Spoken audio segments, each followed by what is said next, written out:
আমি মুদ্দা কয়েকটা পয়েন্ট আপনাদের সমীপে পেশ করব, বুঝে শুনে নিজের মধ্যে রাখার গ্রহণ করার আমরা চেষ্টা করব ইনশাআল্লাহ।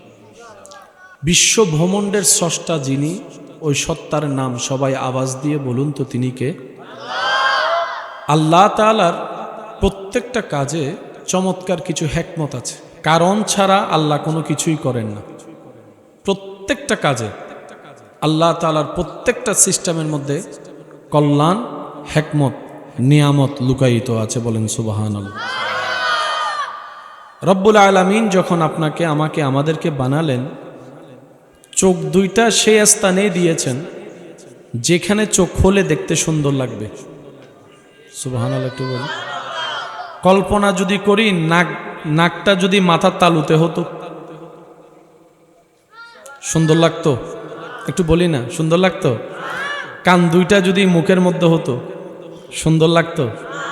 আল্লাহ তাআলা মানবের দেহটাকে, আপনার দেহটাকে সমস্ত সৃষ্টির ভিতরে সবচাইতে সুন্দর বানিয়েছেন। আর একটু মহব্বতের আওয়াজে। আল্লাহর যত ধরনের সৃষ্টি আছে, সৃষ্টির ভিতরে সবচাইতে সুন্দর হচ্ছে মানবের আকৃতি। আর এই আকৃতির ভিতরে আল্লাহ তাআলা সর্বদিকে যাকে শ্রেষ্ঠ এবং সুন্দর বানিয়েছেন, তিনি আপনার আমার নবী রাহমাতুল লিল আলামিন।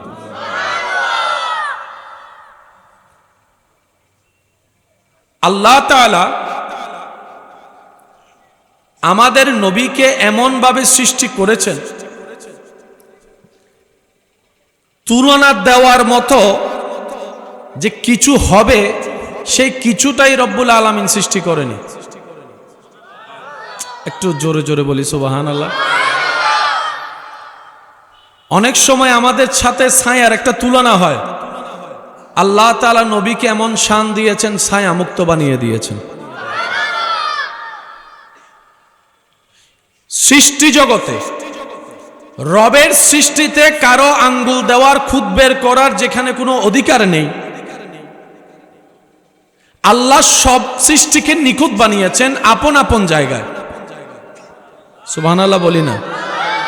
আল্লাহর সৃষ্টিতে 19-20, আমরা যদি যা বানাই আমাদের ভিতরে 18-20 আছে, 15-20 আছে, 12-20, কিন্তু আল্লাহর সৃষ্টিতে 19-20 লা রাইব,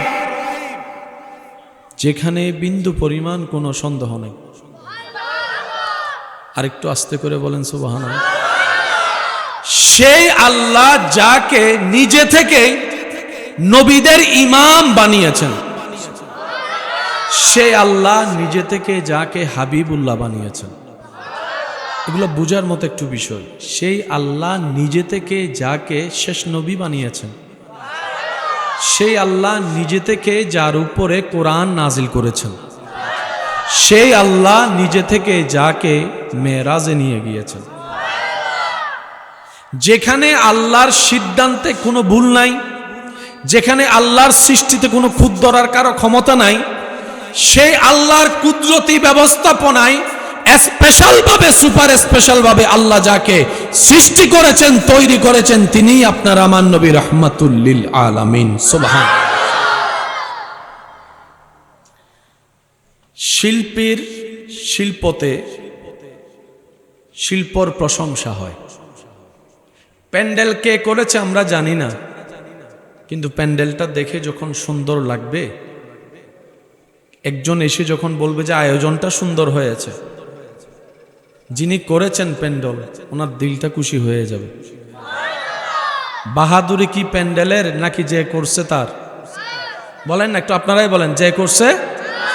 রান্নার বাহাদুরি নাকি যে করছে তার? রান্নাটা তো খেয়ে মজা হয়ে গেল, বললাম প্রশংসা করেছি খাবারের, খুশি হয়ে গিয়েছে রান্নাওয়ালা। একটু জোরে বলি না সুবহানাল্লাহ। সেজন্য আল্লাহ তাআলা বলে, কুল সিরু ফিল আরদ, পাহাড়ে দেখো, পাহাড় দেখে আমি রবের প্রশংসা করো। সাগরের ঢেউ দেখতে যাও, মানা নাই, ঢেউ দেখো, আমার প্রশংসা করতে ভুলিও না। কারণ প্রত্যেকটা ঢেউ ঢেউ জানান দেয় আমি রবের কথা। পাখির প্রতিটা সুরে সুরে কলহেতে আমি রবের কথা। সৃষ্টি জগতের সর্ব জায়গায় আমি রবের কুদরতের অবস্থান রেখে দিয়েছি যেন তোমরা বুঝতে পারো। বলেন সুবহান। পৃথিবীতে নিয়ম হচ্ছে কেউ একদিকে সেরা হলে 10 দিকে ডাউন হয়, ঠিক না? কেউ যদি একটা কাজে পারফেক্ট হয়, অন্য কাজে তার তেমন অভিজ্ঞতা, ক্ষমতা, যোগ্যতা থাকে। কারো হাতে দেখবেন আপনার আমাদের মা বোনদের ভিতরে এক একজনের হাতের এক একটা রান্না মজা। কারো হাতে ডালটা মজা লাগে, কেউ আবার গরুর গোশতটা ভালো রাঁধতে পারে, কেউ আবার ভর্তাটা ভালো বানাইতে পারে। এক একজনের হাতে এক একটা স্বাদ ফুটে উঠে। একজন পৃথিবীতে কখনো সর্বদিকে পারফেক্ট হতে পারে না। সেজন্য জ্ঞানীরা বলে এই পৃথিবীতে তুমি চলার জন্য 100% পারফেক্ট মানুষ খুঁজিও না। যদি খুঁজতে থাকো সর্ববিষয়ে 100% পারফেক্ট মানুষ, তাহলে সারা জীবন তোমাকে একা চলতে হবে, একা থাকতে হবে। বরঞ্চ তুমি একটা কাজ করো, তুমি পারফেক্ট না খুঁজে নিজেকে পারফেক্ট বানানোর চেষ্টা করো। অন্তত তুমি যদি পারফেক্ট হয়ে যেতে পারো, আরেকজনের চাওয়া তো অন্তত তোমাকে পেয়ে পূরণ হয়ে যাবে। বলেন না সুবহানাল্লাহ। সৃষ্টিতে একমাত্র আপনার আমার নবী রাহমাতুল লিল আলামিন। প্রত্যেকটা নবী রাসূল আপন আপন জায়গায় শানওয়ালা, কিন্তু আমাদের নবীর ব্যাপারটা সবার চাইতে আলাদা।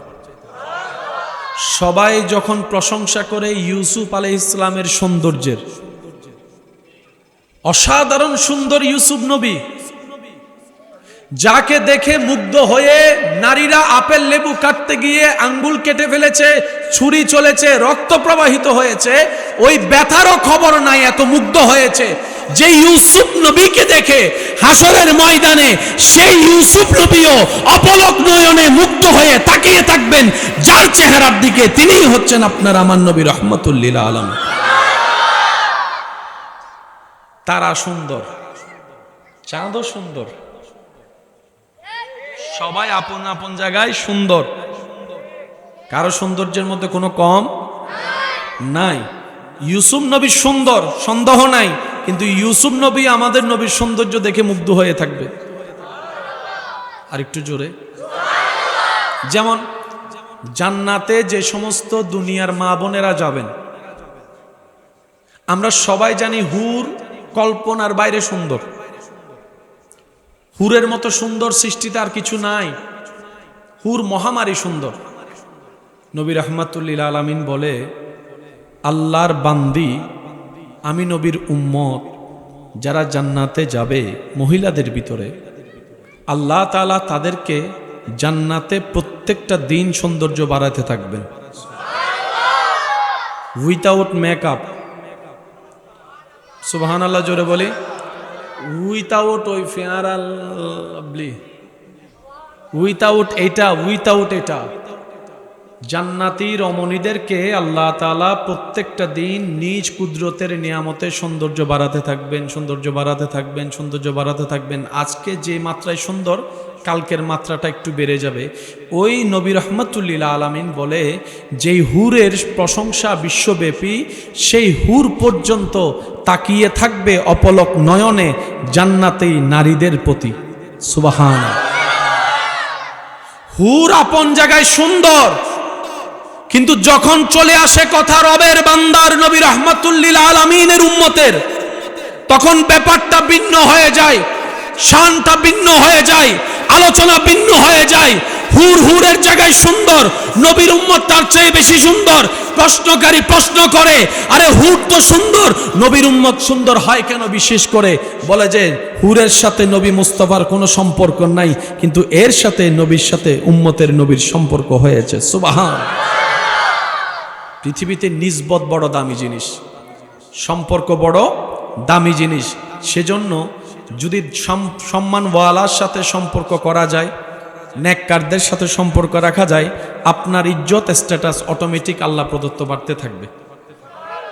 যেটাকে আমাদের চিটাঙের ভাষায় বলি সৎসঙ্গে, কষ্ট না হলে একটা আওয়াজ দিই, সৎসঙ্গে অসৎসঙ্গে। আল্লাহ তাআলা আমাদের সবাইকে সেটা আমল করার তৌফিক দান করুক। আর একটু মহাব্বতের আওয়াজে। সর্বদিকে যিনি, আল্লাহ যাকে এক নাম্বার বানিয়েছেন, তিনি আপনার আমার নবী রাহমাতুল লিল আলামিন। এখানে ঝগড়ার কোনো বিষয় নেই, বুঝার বিষয়। বুঝলে কঠিন জিনিসও কি হয় সহজ। আমাদের এখানের ভিতর মেয়ের বাবা আছি, একটু আওয়াজ দিই, মেয়ের বাবা আছি। আপনি আমিও মেয়ের বাবা, জানি জান থেকে বেশি মেয়েকে ভালোবাসি। নবী রাহমাতুল লিল আলামিন ও দুনিয়ার পরিচয়ে মেয়ের বাবা। একটু খুঁজে দেখেন তো দায়িত্বের দিকে, মায়ার দিকে নবীর মতো একজন বাবা আমি শুনি না, আরো জোরে বলেন।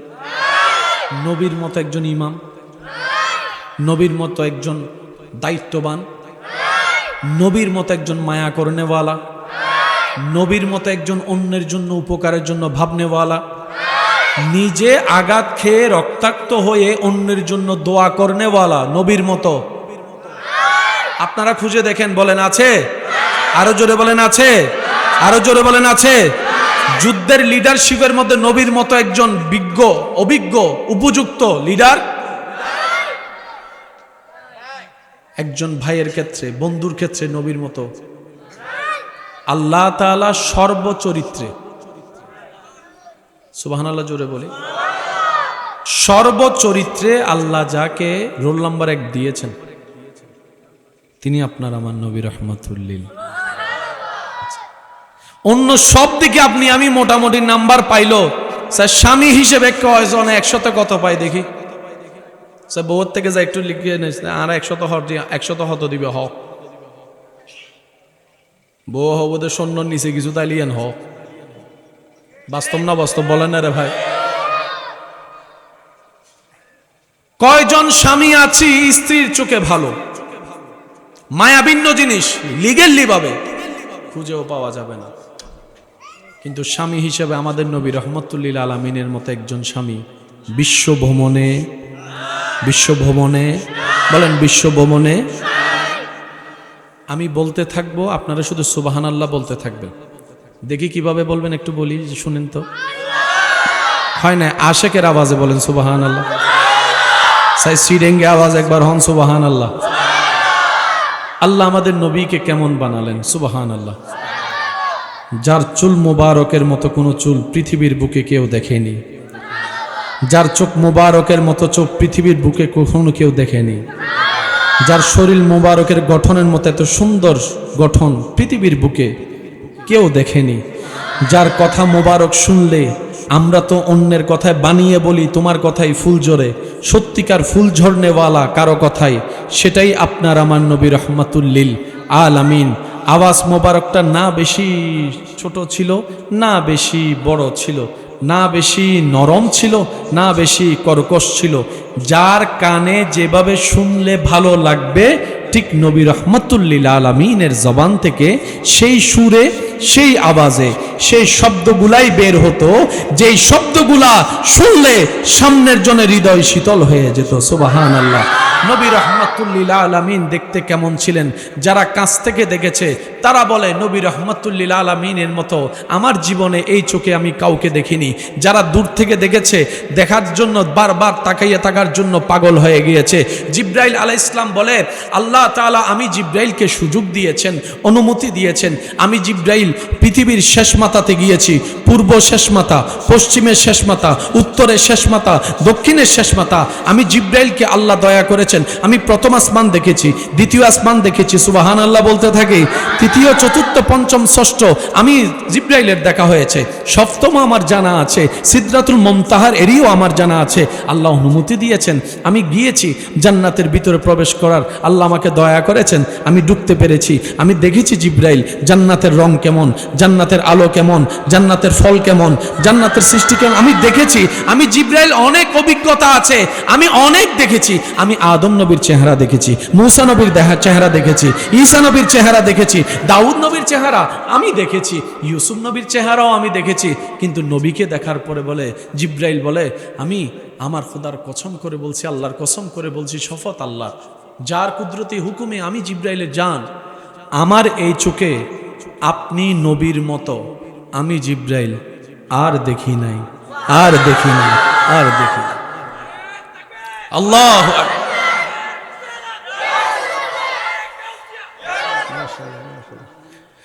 जिसका कोई सानी नहीं वो नबी हमारा है। নবীর উম্মত যারা আছেন প্রাণ খুলে বলেন, जिसका कोई सानी नहीं वो नबी हमारा है। मुस्तफा की अज़मत का हद ही ना किनारा है। উচ্চ আওয়াজ একবার বলেন মারহাবা। যারা যারা জিন্দা আসনিতে রাস্তে করে একবার হনছে মারহাবা। আজরাইলের হতা মনত ফুজিতে তাহলে আওয়াজও বাড়ি গিয়ে দেয়। স্যার একবার হন মারহাবা। আল্লাহ আমাদের এই মোহাব্বত কবুল করুক। আবদার করে বলি সবার কাছে, ইসলাম জানার চাইতে বেশি দরকার ইসলাম বুঝা। কেন আমরা একটাবার ভাবলাম না রমজানের রোজায় আল্লাহ পাক আপনাকে আমাকে উপবাস কেন রাখতে দিলেন? হজে কি কারণে কাপড়টা পরতে হয় যেটা সাদা সিলাই ছাড়া? নিজে কামালাম আবার বছরে একবার জাকাত দেওয়া লাগে, কেন দরকার? আল্লাহ তো জাকাত পাচ্ছেই না, জাকাত তো পাচ্ছে বান্দারা। মনে রাখবেন, প্রথম কথাই বলেছিলাম আল্লাহ তাআলার প্রত্যেকটা কাজে হিকমত আছে। সুবহানাল্লাহ, জোরে বলি। আল্লাহ তাআলার প্রত্যেকটা কাজে কি আছে? হিকমত আছে। আল্লাহ আমাদের নবীকে বানালেন সবার, আমি বলবো না আপনারা বলেন, আল্লাহ পাক আমাদের নবীকে বানালেন সবার। পাঠানোর সময় সিদ্ধান্ত আল্লাহ নিয়েছেন যে পাঠাবো সবার শেষে। মাঝখানে কিন্তু শুধু 2-3 জন আসেনি, 1 লক্ষর অধিক। এখনো পর্যন্ত বিজ্ঞান শনাক্ত করতে পারেনি এই পৃথিবীর আসল বয়স কত, এখনো পর্যন্ত পারেনি। আনুমানিক বয়স বলতেছে বিলিয়ন ট্রিলিয়ন বছর হয়েছে। মওলা গো, পাঠাবাই যদি শেষে, বানালা কেন তবে আগে? এতটুক তো জানি তোমার প্রত্যেকটা কাজে কোনো না কোনো হিকমত আছে। সুবহানাল্লাহ, জোরে বলি।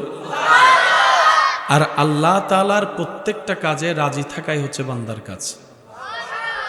আমি শুনি নাই, আরো জোরে বলেন। খুব মনোযোগ। একজন আল্লাহর বান্দাকে, আল্লাহ নবীকে জানালেন, হযরত মূসা নবীকে, যে অমুক ব্যক্তি জান্নাতি। মূসা নবী আল্লাহকে বললেন, ইয়া রব, ওই জান্নাতি ব্যক্তিকে আমি একটু দেখতে চাই। সুবহানাল্লাহ। আল্লাহ তাআলা ঠিকানা দিয়ে দিলেন, জানান দিয়ে দিলেন কোন জায়গায় আছে। মূসা নবী জান্নাতি দেখতে গেলেন। এবার আল্লাহ তাআলা যাকে জান্নাতি বলেছেন, মূসা নবী যাকে দেখতে গেলেন, ওনাকে দেখে কোনোভাবে জান্নাতি মনেই হচ্ছে না। একটু খেয়াল করি আমরা সবাই, ওনার 2টা চোখ অন্ধ, দেখতে পায় না। শরীরের বর্ণটা কালো, তেমন দেখতে সুন্দর। মুখের মধ্যে কথা বলতে জড়তা, ভালো করে ক্লিয়ার কথা বলতে পারে না। তো মূসা নবী অবাক হয়ে ওনার কাছে গিয়ে জিজ্ঞেস করলেন, নিশ্চয় কিছু তো একটা আছে তার ভিতরে যেটাকে সে আল্লাহকে খুশি করে নিয়েছে। ওই কারণটা জানার জন্য আমরা যেন জানতে পারি, নিজের জীবনে আনতে পারি। মূসা নবী গিয়ে প্রশ্ন করলেন, তোমার নাম কি, পরিচয় কি, কি করো, সবকিছু জিজ্ঞেস করলেন। এবার মূসা নবী বললেন, তুমি তো চোখে দেখো না, মনে খারাপ লাগে না, কষ্ট লাগে না? বলে যে কষ্ট কিসের, চোখ তো আমার না। তুমি কি কখনোই চোখে দেখতা না? বলে যে হ্যাঁ দেখতাম, আমি অনেক দেখেছি। তা এখন যে দেখো না, মনে খারাপ লাগে না? বলে যে আমি মনকে খারাপ লাগতে দিই নাই, কারণ আমার ঈমান, আমার বিশ্বাস, আমার মন, আমার এই অন্তরের দৃঢ় বিশ্বাস, যতদিন আমার চোখে দেখাটা কল্যাণকর ছিল আমার জন্য, আল্লাহ ততদিন আমার চোখে আলো দিয়েছেন। যখন থেকে আমার চোখে দেখাটা কল্যাণকর নয়, তখন থেকে আমার চোখের আলো আল্লাহ নিয়ে নিয়েছেন। সুবহান। চিন্তার পার্থক্য দেখেন। মানে এত কষ্টের ভিতর আল্লাহর উপর খুশি, নারাজ নাই। তো মূসা নবী বললেন যে তুমি যে জড়তা, কথা বলতে ক্লিয়ার না, কষ্ট হয়, এটা নিয়ে তোমার বিরক্ত লাগে না? অনেক সময় দেখবেন যারা থুতলায় কথা বলে তাদের একটু মেজাজ গরম থাকে বেশি। যদি খেয়াল করে থাকেন, যারা একটু থুতলায় কথা বলে ওনারা কথা বলতে না পারার মেজাজটা কিন্তু সবসময় মাথায় কাজ করে। তো উনি জিজ্ঞেস করলেন যে আপনি যে ক্লিয়ার কথা বলতে পারেন না, আপনার কি কষ্ট লাগে না? বলে যে আল্লাহর দরবারে শুকরিয়া, আমি যে ক্লিয়ার কথা বলতে পারি না। সুবহানাল্লাহ। বলে যে এটা আবার কেমন? বলে যে আল্লাহ আমার কল্যাণ চাই বলে আমাকে তোতলা বানিয়েছেন, যেন আমার বেশি কথা বলতে না হয়।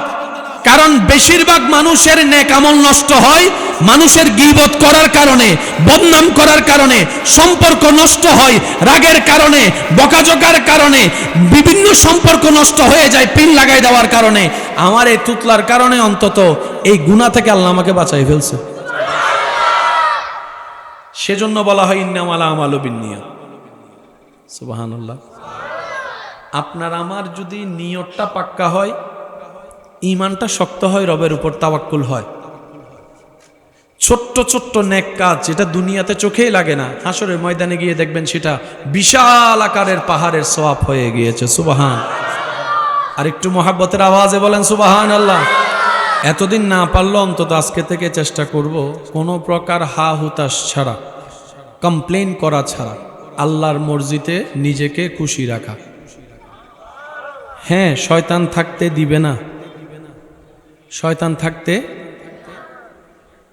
আজকের দিনে অনেকে ফেল করে মন খারাপ করছে, আবার আজকের দিনে অনেকেই পাশ করার পরও খুশি হতে পারে না। কারণ সামনের জনে গোল্ডেন এ প্লাস পাইছে, ওনার ছেলে গোল্ডেন এ প্লাস পায় নাই, এবার মা বাবাও রাগ করে বসে আছে। আমি অনুরোধ করে বলছি এই কথাটা একটু মাথায় রাখবেন। আমাদের বর্তমান সমাজে আসলে জ্ঞান নাই, পাস আছে, যে পাস সার্টিফিকেট। একটু জোরে বলি, যে শিক্ষায় অমানুষকে মানুষ বানায়, যে শিক্ষায় মনুষ্যত্ববোধ আনে, আমরা কেমন জানি সেই শিক্ষা থেকে অনেক দূরে সরে গিয়েছি। আমাদের এখন প্রতিযোগিতা চলে। এখন ছোট্ট ছোট্ট বাচ্চাদের কাঁধের ব্যাগের মধ্যে যে পরিমাণ বইয়ের ভার হয়, ছোট্ট বাচ্চাগুলো আর হাঁটতে পারে না, ওই ব্যাগটা যে স্কুলে নিয়ে যায় ওনার হাতে নিতে হয়, ওনারও নিতে কষ্ট হয়ে যায়। আমরা কি একটা ভাবার চেষ্টা করি না বয়স তার কতটুক, লোড নিতে পারবে কতটুক? শুধু দিয়ে দিচ্ছে বইয়ের উপর বই, সাবজেক্টের উপর সাবজেক্ট বাড়ছে। মনে রাখবেন, নাম্বার বাড়ছে, সার্টিফিকেট বাড়ছে, পাশের সংখ্যা বাড়ছে, কিন্তু জ্ঞানের হার কেমন জানি দিন দিন কমে যাচ্ছে। মানুষ থেকে কেমন জানি আমরা দিন দিন অমানুষ হয়ে যাচ্ছি। কথা বলেন ঠিক কিনা? আল্লাহ তাআলা আপনার পরিশ্রম করার পর যা দিয়েছেন সেটার উপর চোখ বন্ধ করে আলহামদুলিল্লাহ বলেন। কারণ এই পৃথিবী দেখেছে অনেক বি পানেওয়ালা, এ মাইনাস পানেওয়ালা জীবনে পরিশ্রম করে সততার সাথে চেষ্টা করে রবের উপর তাওয়াক্কুল রেখে এমন বড় বিজনেসম্যান, কোম্পানির মালিক হয়েছে যেখানে বড় বড় গোল্ডেন এ প্লাস ওয়ালারা চাকরির জন্য অ্যাপ্লিকেশন করে। আছে না নাই? একটু জোরে বলেন, আছে না নাই? আপনার নিজ এলাকাও খুঁজে দেখেন, অনেকে এমন আছে ভালো পড়ালেখা করে নাই, কিন্তু ওনার আন্ডারে চাকরি করে যে পড়ালেখা সার্টিফিকেট ওয়ালা। আওয়াজ দিয়ে বলেন রিজিকের মালিক কে? আমি শুনিনি, আর একটু জোরে। রিজিকের দায়িত্ব কার হাতে? রিজিকের হুকুম কার হাতে?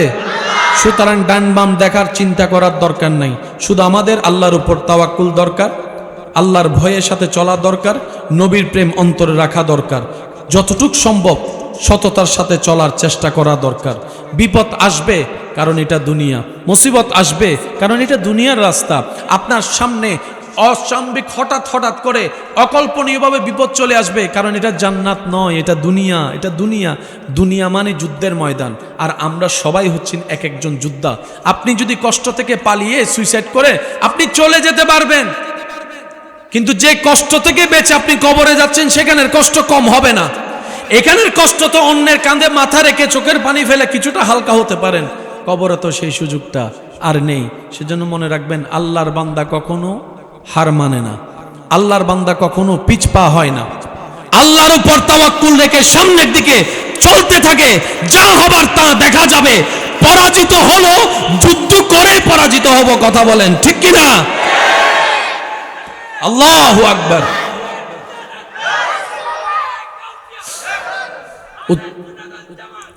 উচ্চ আওয়াজ একবার বলেন মারহাবা, আরো জোরে বলেন মারহাবা। ইমাম হোসেন কি পিছনে গিয়েছেন না সামনে? আর একটু জোরে। বদর যুদ্ধে কি পিছনে গিয়েছেন না সামনে? উহুদ যুদ্ধের মধ্যে পিছনে না সামনে?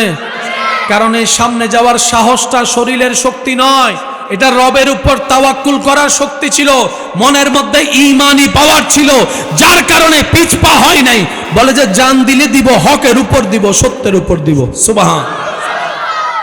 আল্লাহ তাআলা আমাদের সবাইকে একটু বুঝার তৌফিক দান করুক। আমরা তো দিন দিন যেভাবে জীবন গোছাচ্ছি শান্তির জন্য, যত শান্তির জন্য গোছায় কেমন জানি জীবনটাই অশান্তির হয়ে যাচ্ছে।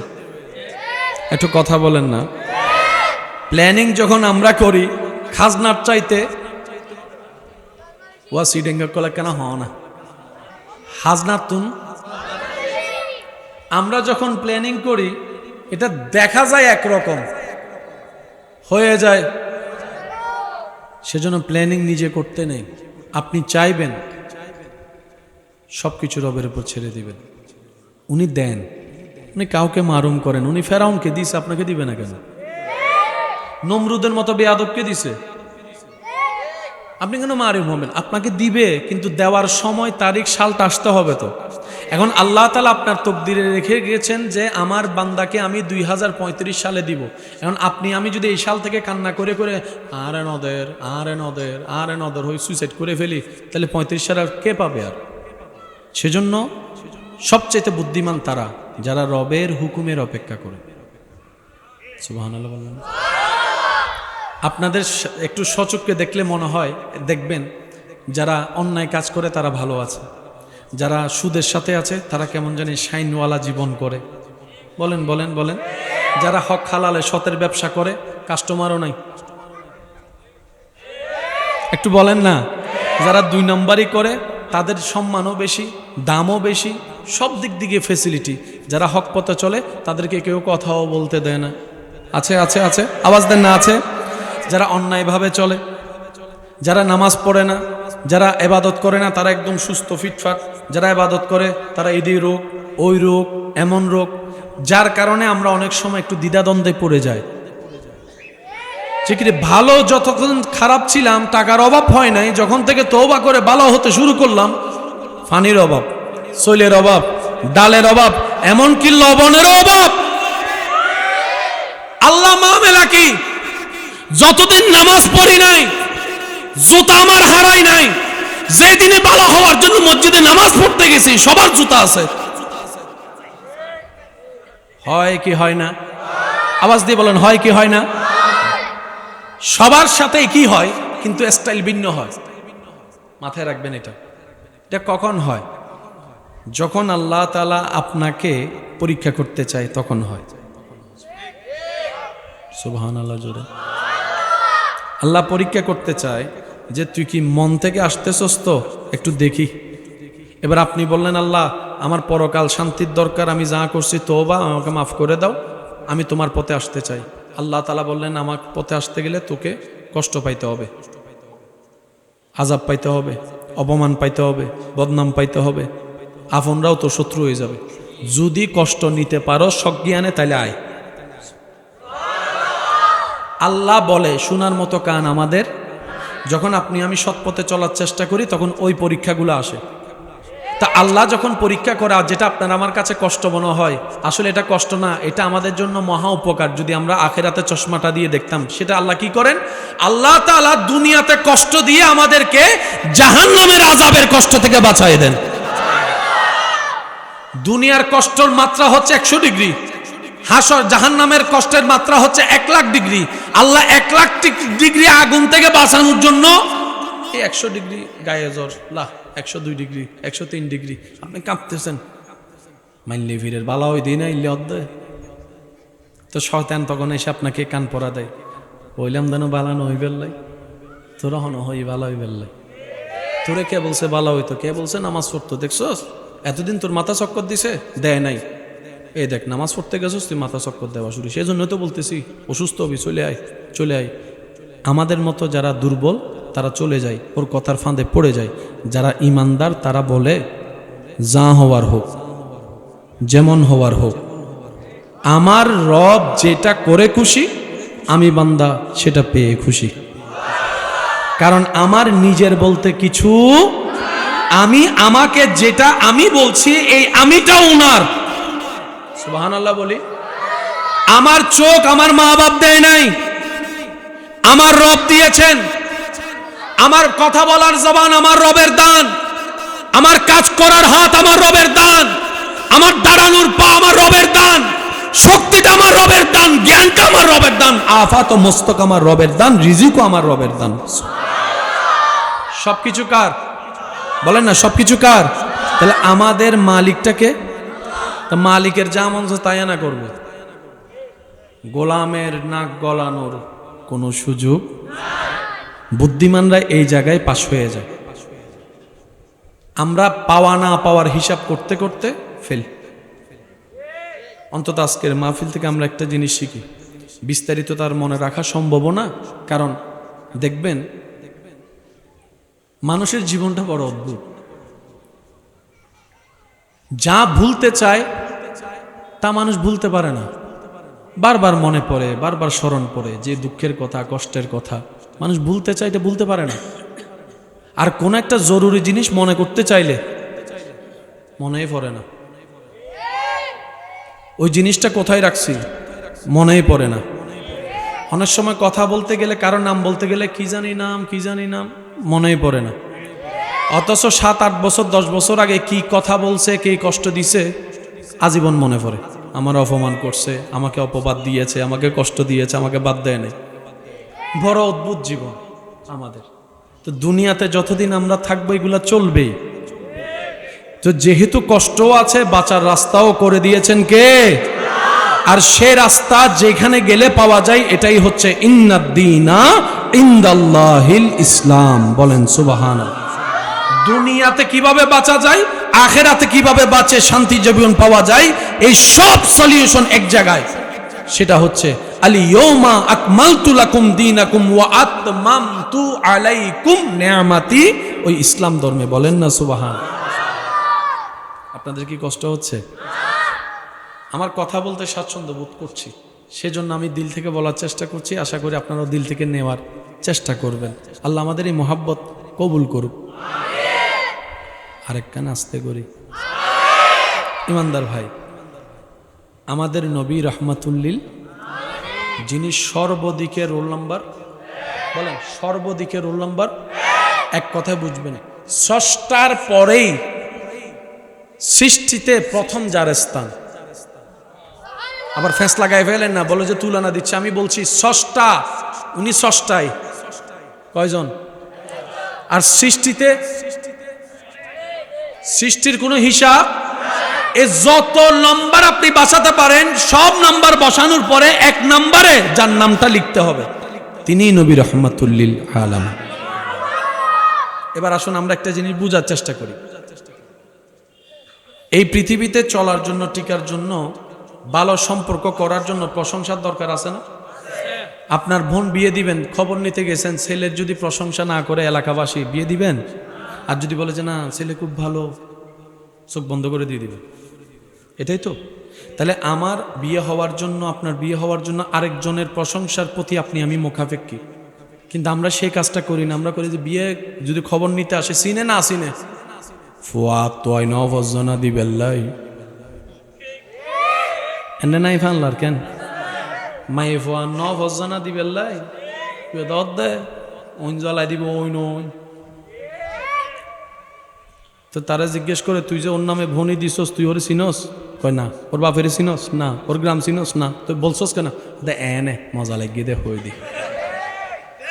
আছে না নাই? বলেন আছে না নাই? এটা কবিরা গুনাহ, মারাত্মক গুনাহ, এটা জুলুম। জাহান্নামের অধিবাসী হতে হবে। কথা বলেন ঠিক কিনা? আমার নবীকে আল্লাহ কারো ঠেকাই রাখে নাই। আল্লাহ তাআলা বলে, আমার নবীর সমস্ত দায়িত্ব আমি আল্লাহর কুদরতি ব্যবস্থাপনায়। বলেন সুবহানাল্লাহ। আল্লাহু আকবার। ইয়া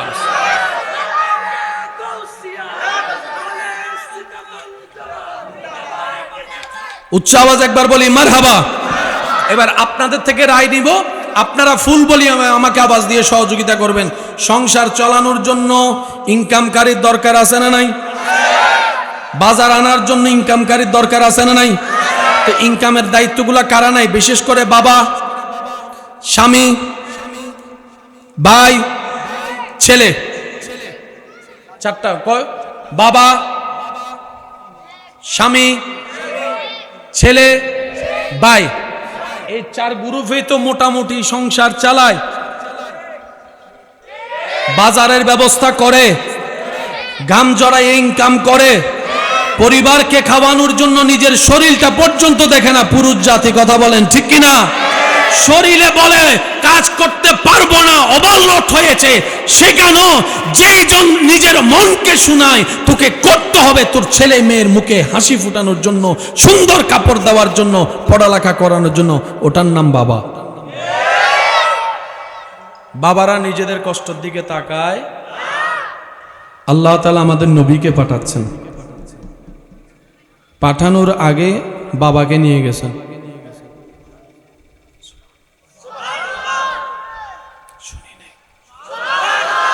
আবার বলছি, একটু খেয়াল করবেন। ইনকামকারী সাধারণত চার: বাবা, স্বামী, ছেলে, ভাই। কারো যদি বাবা মারা যায়, দেখবেন ছোট্ট 6, 7, 8 বছরের ছেলেরাও আজকাল ইনকামে নেমে যাচ্ছে, সংসারে নেমে যাচ্ছে।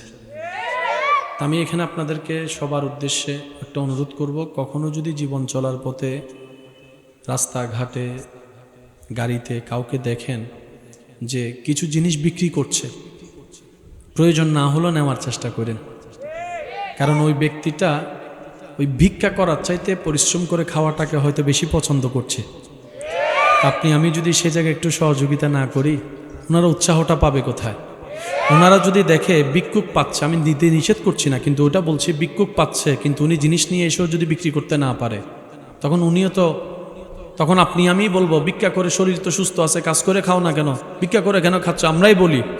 তো সেজন্য আমি অনুরোধ করব, যদি সম্ভব হয় তাহলে এরকম মানুষ, আর বিশেষ করে যদি বৃদ্ধ হয়, বয়স্ক হয়, কিছু বিক্রি করছে, দরদামি না করে, আল্লাহ আপনাকে যতটুকু তৌফিক দেয় ওনার থেকে নেওয়ার চেষ্টা করবে।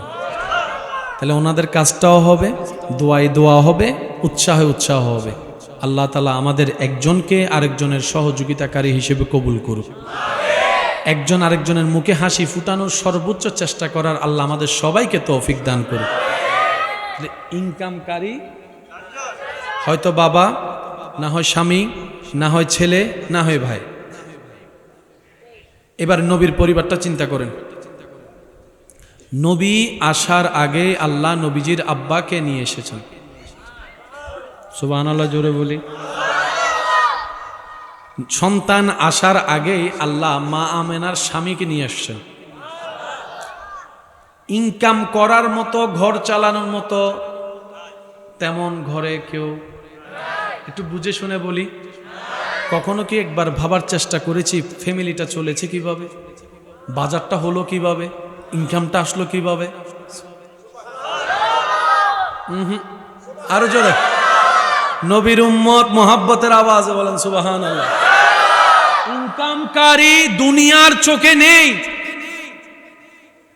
কিন্তু আল্লাহ তাআলা এমন নিজাম করে দিয়েছেন সবাই অবাক হতে বাধ্য। আসে কোত্থেকে? রব বলে যে দায়িত্ব আমি রব নিয়েছি। সুবহানাল্লাহ, আল্লাহু আকবার, আল্লাহু আকবার। আসুন, তাহলে আমার টিকতে আপনার সাপোর্ট লাগবে, আপনার টিকতে আমার সাপোর্ট লাগবে, এটা দুনিয়ার নিয়ম। কিন্তু আল্লাহ তাআলা নবীকে কারো ঠেকায় রাখে না। আপনি প্রশংসা করলে আমার দাম বাড়ে, আমি প্রশংসা করলে আপনার দাম বাড়ে। তাহলে আমি প্রশংসার ক্ষেত্রে আপনার দিকে তাকিয়ে আছি, আপনি প্রশংসার জন্য আমার দিকে তাকিয়ে আছেন। কারণ নিজের প্রশংসা নিজে করলে সমাজ বলে উঠবে নিজের ডোল নিজে বাজাও না। কথা বলেন ঠিক না? নিজের ল্যাংড়া ছেলেকেও তো মার কাছে পৃথিবীর শ্রেষ্ঠ সন্তান মনে হতেই পারে, কারণ জাতে জাত টানে। হ্যাঁ, মাশাআল্লাহ, জাতে জাত টানে, কেয়ারা গাট টানে, সিডিঙ্গা হতারি বাজা, জাতে জাত টানে, কেয়ারা গাট টানে। এই কথাটা মাথায় এবং মনে বসায় রাখবেন। সৃষ্টিতে একমাত্র আপনার আমার নবী রাহমাতুল লিল আলামিন। আল্লাহ আল্লাহ। আমি প্রশংসা করলে আপনার দাম বাড়বে, আপনি করলে আমার দাম বাড়বে। কিন্তু নবীর প্রশংসা এমন একটা শান আল্লাহ দান করেছেন, যেই নবীর প্রশংসা করবে আল্লাহ প্রশংসাকারীর দাম বাড়ায় দিবে, সম্মান বাড়ায় দিবে, মর্যাদা বাড়ায় দিবে, ইজ্জত বাড়ায় দিবে। সুবহানাল্লাহ। ওয়ারাফানা লাকা যিকরাকের তাফসীরে বিভিন্নভাবে এসেছে। মুদ্রা কথাকে নিয়ে আসি। আল্লাহ তাআলা বলে, হাবিব আপনার নাম আমি রেখেছি মুহাম্মদ সাল্লাল্লাহু আলাইহি ওয়াসাল্লাম। আপনার নামকে আমি আল্লাহ এমন ভাবে নিয়ামতপূর্ণ করেছি যে আপনার নামের প্রশংসা করবে আমি আল্লাহ তার সম্মান বাড়াই দিব। যে আপনার নামে দরুদ পড়বে আমি তার গুনাহ মাফ করে দিব, তার সওয়াব করে দিব, মর্যাদা বাড়াই দিব। হে নবী, আপনার জিকির, প্রশংসা, তারিফ যারাই করবে তারা আপনারটা করে নিজেরা দামি হয়ে যাবে। বলেন সুবহানাল্লাহ। পৃথিবীর বুকে একমাত্র আপনার আমার নবী রাহমাতুল লিল আলামিন। সুবহানাল্লাহ। আর একটু জোরে বলি। দুনিয়ার নিয়ম হচ্ছে সম্মান দিলে সম্মান বাড়ে, বলেন না ভাইয়া? আপনি আমি সাধারণ মানুষ যারা আছে, একজন আরেকজনকে সম্মান দিলে সম্মান, এবার বলেন তো বাড়ায় দেয় কে? বাড়ায় দেয় কে? আল্লাহ। কেন বাড়ায়? আল্লাহ পাক বলে যে সে আমার একজন বান্দাকে তো সম্মান করছে, আমি সম্মানদাতা, ওয়া তুইজ্জু, আমি সম্মান বাড়াই দিলাম। যখন আল্লাহ দেখে কোন বান্দা আল্লাহর প্রিয় হাবিবের সম্মান করে, একটু জোরে বলি। এই জায়গায় এই কথাটা বলি, এটা মাথায় রাখবেন। উলামায়ে কেরাম স্টেজে মওজুদ আছেন। সবার জীবনে আমাদের কম বেশি গুনাহ, পাপ, অপরাধ। আমরা কেউ ওই কি জানি বলে একদম সাদা না, আপন আপন জায়গায় আমরা সবাই অপরাধী। তো মজার বিষয় হচ্ছে নিজে আসামি হয়ে অন্যকে আসামি ভাবি, অথচ হওয়া দরকার ছিল নিজের পাপের অপরাধের জন্য আল্লাহর কাছে তওবা করে কেসটাকে নামাই ফেলা। আমরা কেস না নামাইয়ে অন্যের উপর কেস দিতে থাকি। নিজের নামে যে 10টা মামলা চলতেছে আল্লাহর কাঠগড়ায়, এটার কোনো খবর, কিন্তু অন্যর নামে 50টা মামলা দিয়ে বসে রয়েছি। তো সেজন্য আমরা কি আসলে চালাক না গাদা? আওয়াজ দেন না ভাই। আমরা আসলে কেউ চালাক না, দেখতে চালাক, কিন্তু আমাদের মতো গাদা। তওবার সুযোগ থাকার পর আমরা তওবাকে ব্যবহার করতে জানি না। ইস্তেগফার একটা ছোট্ট শব্দ, সেটাও মুখ দিয়ে আসে না। অন্যের বদনাম করতে শত শত শব্দ, ওয়ার্ড আমাদের মুখে চলে আসে, টাইমের কোনো অভাব হয় না বদনাম করতে বসলে। কিন্তু 2 রাকাত নামাজের জন্য যদি বলা হয়, বলে যে সময় নাই। দুর্ভাগ্য আমাদের, দুর্ভাগ্য আমাদের, ব্যর্থতা আমাদের। কেউ যদি আল্লাহ এবং রসুলকে কষ্ট দেয় এই পৃথিবীতে, কেউ যদি আল্লাহ এবং রসুলের শানে আঘাত দেয়, বেয়াদবি করে, মনে রাখবেন, মাথায় রাখবেন, অন্তরে লিখে রাখবেন, সে দুনিয়াতেও লাঞ্ছিত। তার এমন এমন জিনিস দুনিয়া জেনে যাবে যা আল্লাহ গোপন করে রেখেছেন। এখনো পর্যন্ত আল্লাহ তাআলা স্বামীর অপরাধ স্ত্রীর কাছে প্রকাশ হতে দেয় নাই, স্ত্রীর অপরাধ স্বামীর কাছে প্রকাশ হতে দেয় না। এরকম হাজার হাজার ফ্যামিলি আমি শুনি না, হাজার হাজার ফ্যামিলি। ভাই জানে না ভাইয়ের কাজ কি। সবাই আপন আপন জায়গায় ইজ্জতে আছে। আওয়াজ দিয়ে বলুন, এত অপরাধ করার পরও আমাদেরকে ইজ্জতে রেখেছেন কে? যারা আল্লাহ এবং রাসূলকে কষ্ট দিবে, আল্লাহ যদি নারাজ হয়ে যায়, অপমান, লাঞ্ছনা এই পৃথিবীতে তার জন্য বরাদ্দ। এটা হতেই হবে, এটা হবেই। ওয়াদাকার, যেটাকে আমরা চট্টগ্রামের ভাষায় এতটুক বুঝি, ভুল করলে মা ভাজে, বেয়াদবর এসো। আর কেন আস্তে করে হন না, আর সিরিঙ্গা হতারি হতে, ওটা ভুল করলে মা ভাষা সরি টরি হলে যা মাপ। যদি বেয়াদবি করস, আমাদের আঞ্চলিক ভাষায় এটাই বলে, ভুলের মাপ আছে তোমার কাছে, কিন্তু তুমি যদি বেয়াদবি করো ভাই, তোমার রাস্তা তুমি যাও, তোমার সাথে আমার আর কখনো হবে না। স্বামী স্ত্রীর কত কাছের সম্পর্ক, ঝগড়া হয়, হবে না কেন? একসাথে থাকে, ঝগড়া তো হয়, কিন্তু ঝগড়াটা যখন বেয়াদবি পর্যায়ে চলে যায়, তখন দেখবেন আপনি সেখানে আর মিলাতে পারবেন না, মিলাতে পারবেন না। হাজার চেষ্টা করে, ভুল হলে আচ্ছা ঠিক আছে সরি মাফ করে দাও, শেষ। আবার দুজনে কি টেবিলে বসে ভাত খাবে। কিন্তু যখন বেয়াদবি পর্যন্ত চলে যাবে, আত্মসম্মানে আঘাত আসবে, সেই জায়গায় কোনো মানুষ সেটাকে মানতে রাজি। তা আল্লাহর কাছে আমাদের বড় শুকরিয়া এবং আমরা বাঁচার বড় আশা, সেটা কি জানেন? আল্লাহ, আমরা গুনাহগার হতে পারি, কিন্তু আমরা ফেরাউনের মতো বেয়াদব না, আমরা নমরুদের মতো বেয়াদব না। আর একটু জোরে বলেন না। আল্লাহ, আমরা গুনাহগার, বেয়াদব নয়। রব বলে যে গুনাহগার যদি হও, তওবার ব্যবস্থা আছে, আমি গফফার, মাফ করে দিতে রাজি আছি। যদি গুনাহগার হওয়ার পর, ইমানদার হওয়ার পর গুনাহগার হও, যদি জাহান্নামে যাও, আমি রহমান মাফও করে দিয়ে তোমাকে জাহান্নাম থেকে জান্নাতও দিয়ে দিব। কিন্তু বান্দা বেয়াদবি করো না। শুনেন, নামাজ না পড়লে সওয়াব না গুনাহ? একটু জোরে বলি আমরা। এই জিনিসটা বুঝলে বাকিটা সব বুঝে চলে আসবে। কেউ যদি আমরা নামাজ না পড়ি, নামাজ না পড়তে পারি, সওয়াব না গুনাহ? কিন্তু আমরা কেউ যদি বলি নামাজ টামাজ লাগবে না, কাফের। একটু জোরে বলি না। নামাজ পড়তে পারি নাই, গুনাহগার। যদি নামাজকে অস্বীকার করি, আল্লাহ, আমার ইমান গেল কই? রব বলে যে বেয়াদবের কাছে ইমান থাকতে পারে না। আমি বললাম, আমি আল্লাহ বললাম নামাজ লাগবে, আমার নবী বলল লাগবে, তুই এত বড় বেয়াদবি কেমনে করলি? নামাজ লাগবে না বললি, পড়তে পারোস না, সেটা আমি আল্লাহর কাছে বলবি, আল্লাহ আমি পড়তে পারি না, মাফ করে দাও, এটা ভিন্ন কথা। আমি বলি যে দরকার আছে, তুই বলিস যে দরকার নাই, এটা তো বেয়াদবি। বুঝতে পারছি কথাটা? আল্লাহ তাআলা আমাদের সবাইকে ঈমান হেফাজত করে চলার তৌফিক দান করুন।